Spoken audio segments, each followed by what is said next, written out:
العالمين والعاقبة للمتقين ولا عدوان إلا على الظالمين.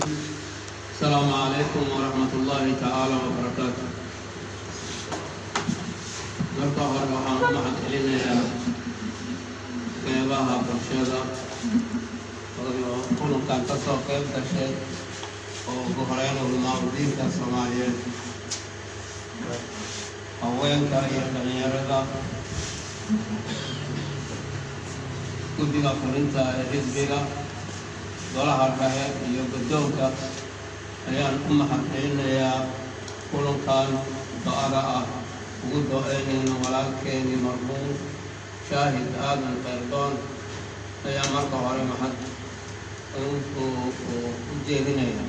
tan kale waxaan ku xigaa dadka soo qabanqaabiyey kulankan oo farsamo ahaan iyo fikrad ahaan isugu keenay suurad geliyey inuu kulankan u dhaco iyo warbaahinta waa u mahad celinaya. kan kale sidaan hore u sheegnay kulankan waxaa loogu talagalay in loogu duceeyo walaalkeeni shaahid aadan Khayrdon inuu ilaahay jannada firdaws ka waraabiyo, ahladii walaalihii iyo xisbigiiba inuu asagana sabr iyo iimaan ilaahay ka siiyo. sidaas ayaa ilaahay ka baryeynaa.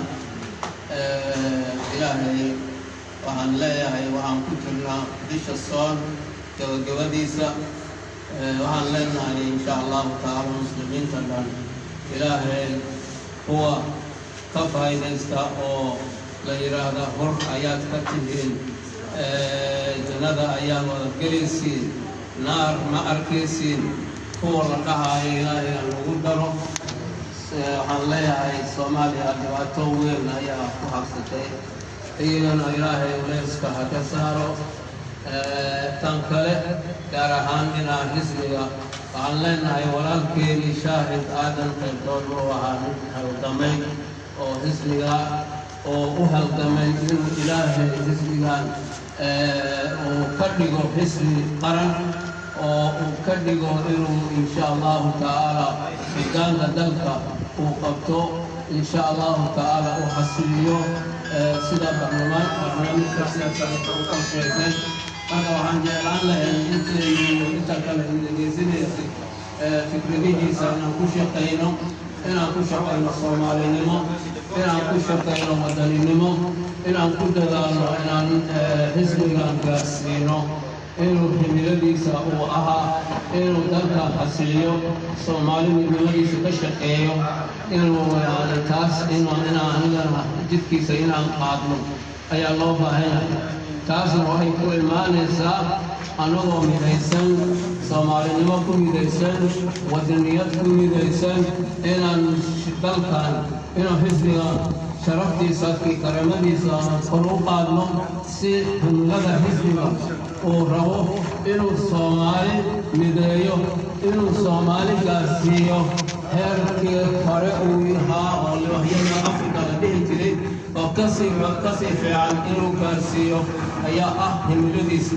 sidaa darteed waxaan jecelnahay inta hadda ka qayb gashay iyo intan maqlayso iyo inta kale arrintaas inay u baraarugaan ee u istaagaan insha allahu tacaala. waxaan leenahay waddanka meeshan uu xaalkiisa uu marayo waa la socotaan. waxaa loo fadhiyaa oo laga sugayaa inuu badbaadiyona idinka ayaa ka mid tihiin. cid kale oo malaa'ig kale ama cid kale bannaanka ka imaanayso waddanka badbaadin doonto ma jirto haddaadan idinkan u istaagin, dhiig iyo maxaa la yidhaahdaa dhaqaaleba u horin. waxaad ogaanaysaa in weligii dalkan sidaan uu ku jiri doono, balse haddii fikrad iyo caqli iyo dhaqaale iyo dhiig loo furo oo soomaalinimada lagu bixinaayo, insha allahu tacaala culeyskana saaran waa ka baxaynaa, dhibaatadaasana saaran waa ka baxaynaa. laakiin haddii ay noqoto in oo gacmaheena aan gadaal u elino, awaaye dhibkan waxaan marayna 30 sano ka badan ayaa waxaa laga yaabaa inuu sii socdo.